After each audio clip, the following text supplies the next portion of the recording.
We are not going to get involved in the middle of war. That's fundamentally none of our business and has nothing to do with America's ability to control it.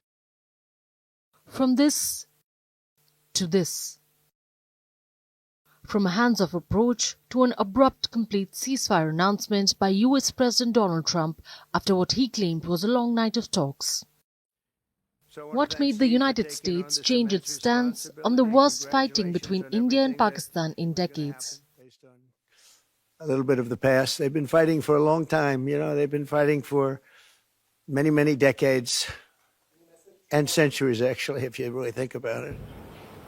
Reports say worries in the White House began to grow as an increasing number of artillery, drones and missiles were being exchanged between India and Pakistan.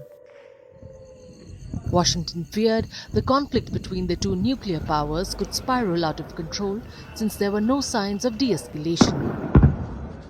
So from a not my monkey, not my circus approach, the United States claimed to have shifted to play the truce maker. US Secretary of State Marco Rubio also said he, along with Vice President J.D. Vance, engaged with senior Indian and Pakistani officials, including Prime Ministers, Foreign Ministers, Chiefs of Army Staff and the National Security Advisors.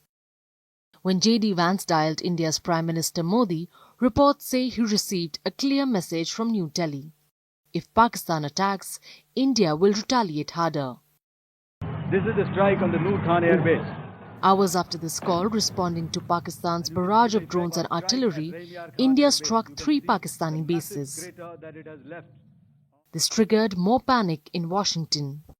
This time, Marco Rubio reportedly picked up the phone for another round of diplomacy, placing separate calls to India's External Affairs Minister S. Jaishankar and the Pakistani Army Chief Asim Munir. In that call, Rubio reportedly asked if India would de-escalate if Pakistan did too, to which India reminded the US that this had been its position all along. On Saturday, after some 2.5 hours of talks between Director General of Military of Operations of both India and Pakistan, the two sides reportedly agreed to stop the exchange of fire.